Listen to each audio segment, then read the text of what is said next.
Hello, everyone. Welcome to the City of Dreams. I'm Harry Cicma, alongside a great friend and a legend, Rick Macci, quite possibly the best coach in history, and also now a Hollywood star, well-deserved, as a result of his movie, King Richard, with the Williams family.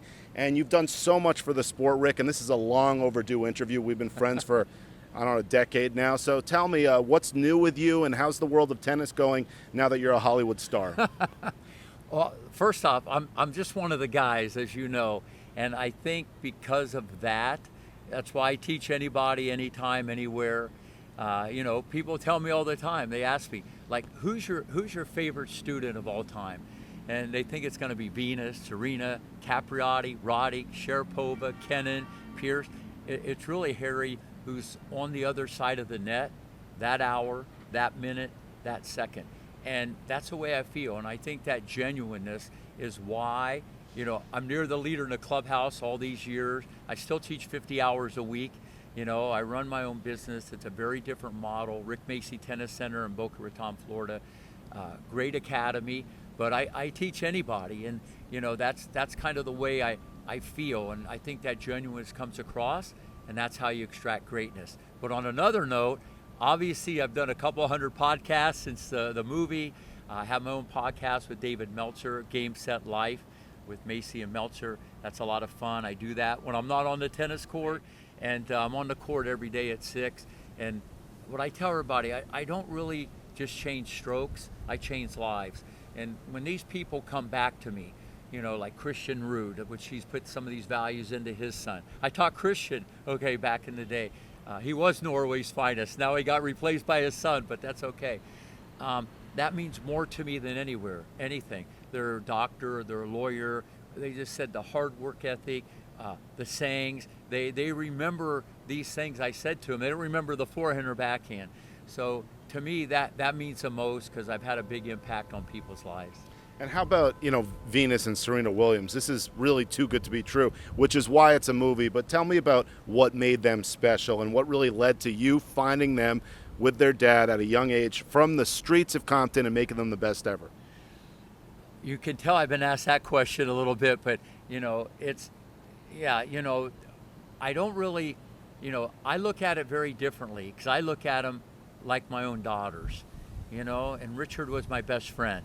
Even though you couldn't tell that in the movie sometimes, the guy was brutal. But it was about VW and Meek, about Serena. It wasn't about me or him. I train the parents as much as I train the kids, So no, listen, I got a call one day. It was May 1991, just like yesterday. Guy on the phone, Richard Williams. He said, I want you to take a look at my daughters, Venus and Serena. Capriati was gone by then. She was already top 10 in the world. She was 14. It was May, summer's around the corner. It was slow. Listen to this, Harry, it's crazy. And I said, I heard of Venus because she was in the New York Times, undefeated in the 10 and under. Whatever that means. I've seen that movie before. That doesn't mean anything. And I just, for whatever reason, he said, I didn't know anything about Compton. This was 91, okay? And I just knew riots and fires and all that stuff. He goes, Rick, I promise I won't get you shot. Okay, that's actually in the movie too. So I just said, I got to meet this guy. So whatever reason, Harry, I booked a flight. I went out to California. They come to the hotel. They sit on Richard's lap, Venus on one leg, Serena on the other, hugging, kissing, just like you see in the movie. Orsine was there too. Richard, he pulls out a piece of paper. Listen to this. Like I was in a deposition. I'm going, who is this guy? He started grilling me. I respected it, because he was thinking, if I'm going to let some guy in my circle, okay, whatever circle that was, we didn't know how good they were, they have to have been there, done that, a father figure, a role model, because I had Jennifer. And listen, my blueprint for greatness was like no other, okay?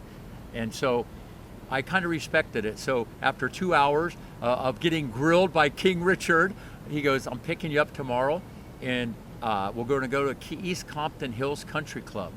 So I said, okay. So 7 o'clock, they come to the hotel. That same bus you saw in the movie, same bus. It was identical. And I'm going, what in God's name am I doing in Compton, California? Now remember, I'm at a 5-star resort. Greenleaf Golf and Tennis Resort. I'm the director, and I'm sitting there going, this is like a movie, okay? So now we get in the bus. I look in back. There's these two little girls. Back there like that, there's McDonald's wrappers, Burger King, smells back there, dirty towels, laundry, ball hoppers, rackets, and these two little girls are back there, Venus and Serena. So now we're going to the park, okay? About 10 minutes into the ride, okay, I'm looking around, I'm going, this is a strange place for a country club. So we pull up to a park, okay, there's guys shooting baskets at 7:30 in the morning, people are smoking, drinking, passed out on the grass. I'm going, this is crazy stuff. So we get out, had to go across the basketball court to play on these two tennis courts. I had a box of Wilson balls there. He goes, Rick, we don't use new balls. I want old balls, I want dirty balls, I want their butt digging and bending them out. Okay, he takes the old balls, okay, half of them didn't bounce, puts them in a basket, and I start drilling Venus and Serena, okay? I'm taking the temperature as any coach. I'm sitting there now watching these two girls. I'm feeding them balls, forehand, backhand, volley, hair flying this way, arms flying that way, beads flying off their head. I'm going, this is brutal. And this is a great lesson. Never, ever judge a book by the cover. The cover could be amazing, okay, and the book bad. The cover amazing and the book terrible. So now the whole landscape changed. Listen to this. I said, we're going to play competitive points. It'll be me and Serena against Venus, because Venus was almost 5'9". She was more mature. Serena was still a little prankster. Her head wasn't plugged in yet. So we started playing competitive points. Listen to this. They started popping the popcorn, extra butter. I'm going, what the heck is this all about? The preparation got better. It wasn't filet mignon. It wasn't capriotti, but it got better. But the alertness. When I said game on, it freaked me out. I went, I never saw two little girls. Even to this day, Harry, I never saw two little girls try so hard to get to a ball. Now, that doesn't mean you're going to be world champion. That doesn't mean you're going to go to college for free. That doesn't mean anything. But that quality is going to help you in the game of life. There was a rage. There was something inside both of them. And I'm going, wow, this is interesting. Venus would run so hard, her nose would be that far off the ground to get to the ball. Serena, the ball was like 20 feet away. She still keep running. I'm going, hey, come back here. But it was crazy once we kept score. So now the coach and me start thinking, okay, 5'9", 6 feet, 160, $145. I started projecting where this could go. Right then and then, I told Richard, come here, this is in the movie. I said, let me tell you something. It was more about Venus because she was more mature. You got the next female Michael Jordan on your hand. He puts his arm around me. He goes, no, brother, man, I got the next two. And Serena, what I did notice about Serena, she did have all the time in the world. But to a lot of coaches, and I'm on video in the 90s telling people this, and they're going, what does that mean? She almost looked sloppy because she had so much time. And she knew, Harry, where you were going to hit it before you did. And I told many people this, but you couldn't see it, okay? Because people, they look on the outside, But there was two intangibles that she had that VW didn't. But Venus had these Olympic strides and firepower on the run. So the moral of the story is 3-4 months later, they visited Greenleaf. A month after that, we did the deal. And listen, 4 or 5 hours, 6 hours a day, 5 days a week, 4 years. Venus doesn't play a tournament. I take her to make her debut. The moral of the story is, after that whole episode in hibernation, the late great Bud Collins said, you might as well shut down junior tennis. They never even played any tournaments. Just training, getting better. Because if you're not getting better, you're getting worse. We're building a pro game. And as you saw in the movie, after that whole episode, bang, Venus hits it out of the park, $12 million contract with Reebok. So at the end of the day, we teamed up, and when it's all said and done, we changed history.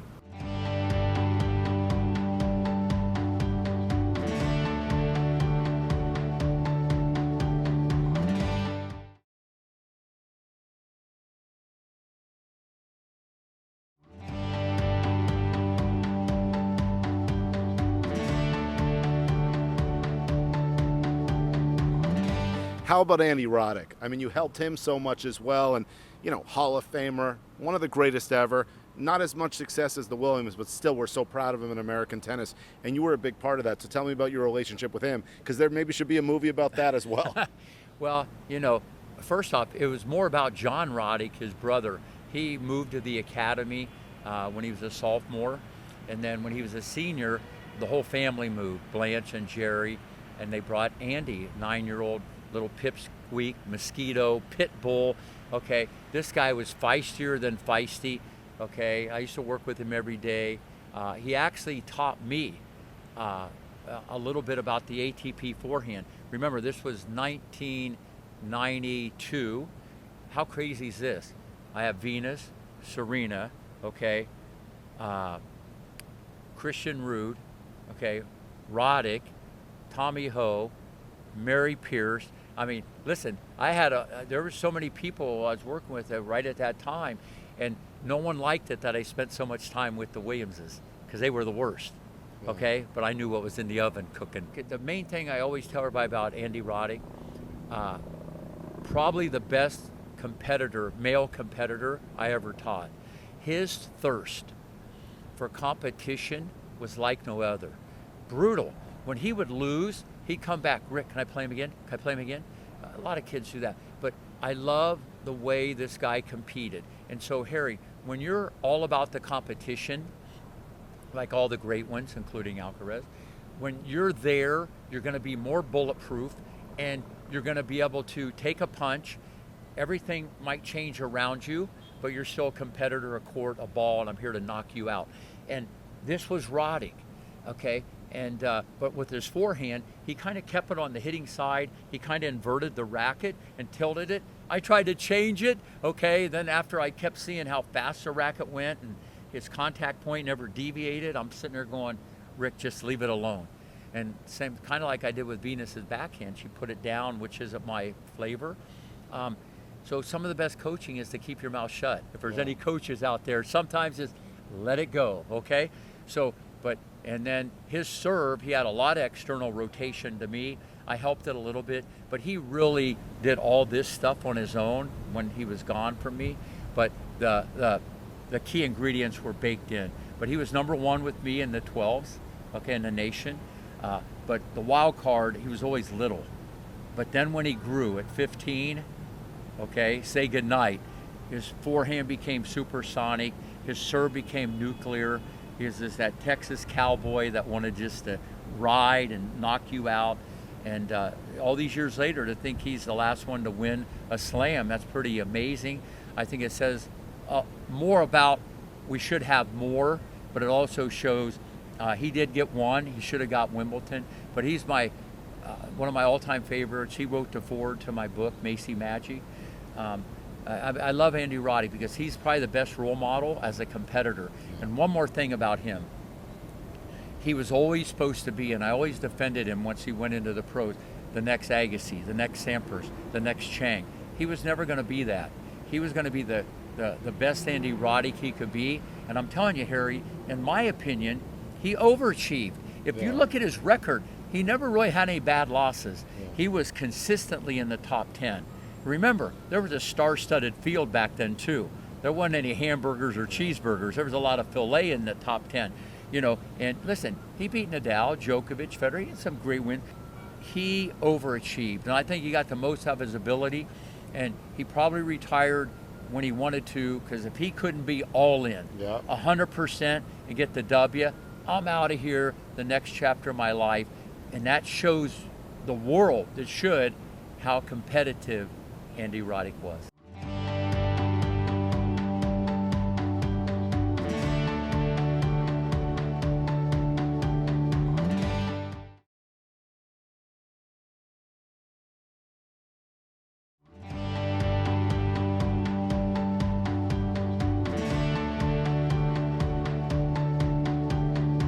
How much longer can Djokovic go? I mean, he's getting stronger, and he has some serious diet going on. I mean, realistically, usually 40 years old is when the body just stops. But how many more can he win?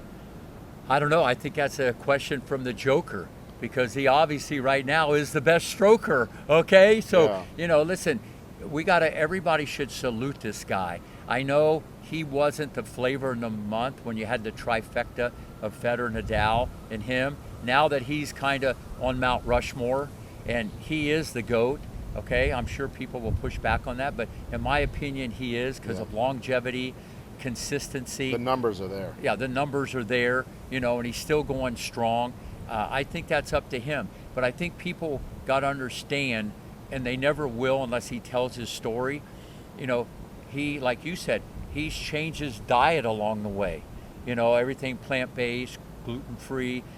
He had, sinus operation, because back in the day, he would bail out in 3 matches. Sometimes he would retire.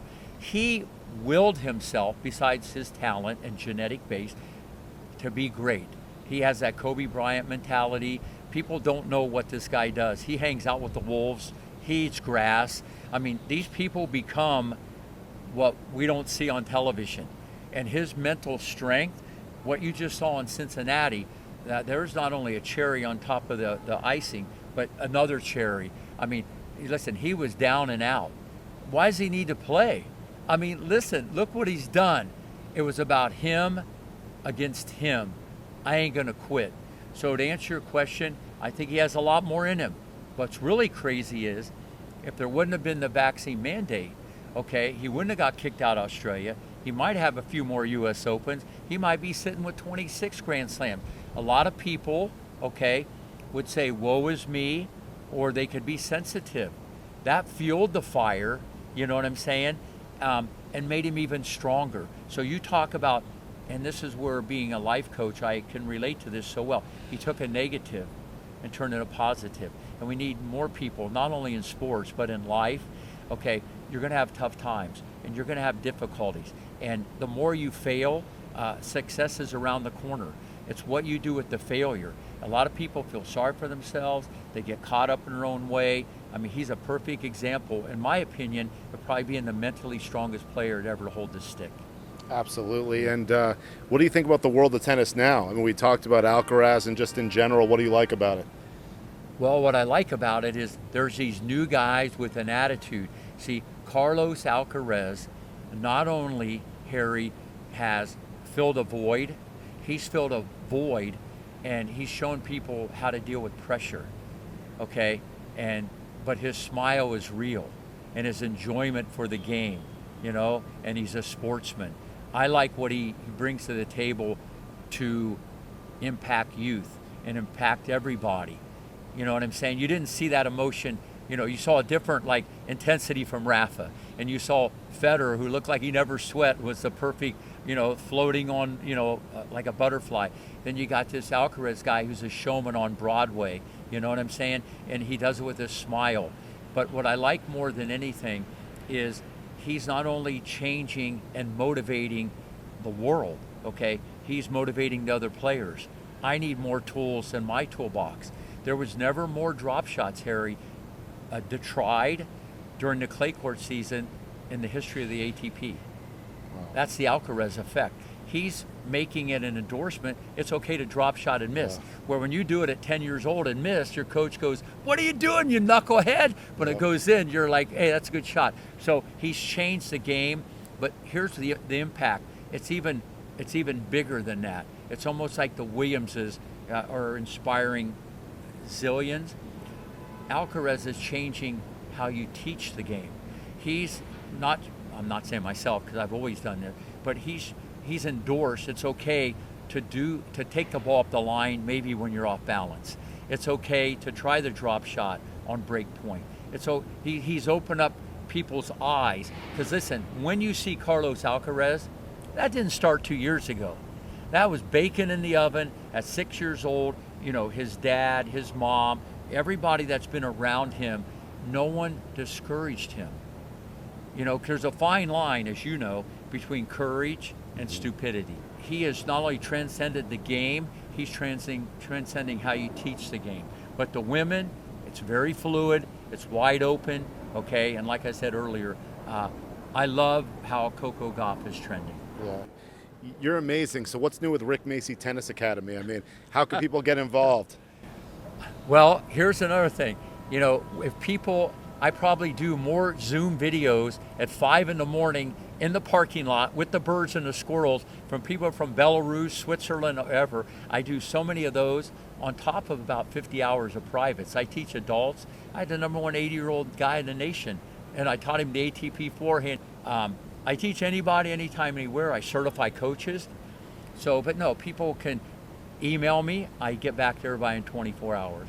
We're the worldwide leader in stroke mechanics. My partner, Dr. Brian Gordon, who did his thesis on this. He has his, he's a biomechanist like no other. I grew up in a park. So here I am, full circle, and hopefully I'll end my career in a park. Everything's come full circle, and I'm just so appreciative and blessed that everything that's come my way. But right now I'm gonna branch out a little bit more, do maybe a little more motivational speaking. I got a book that I'm doing with a Harvard psychologist, okay? It's called The $1 Billion Mind. That's gonna be coming out in 2 months. When it's all said and done, all roads lead back to court number 1, Rick Macci Tennis Center. I'm there 7 days a week. I teach every day, and if you want my help, I help anybody, anytime, anywhere.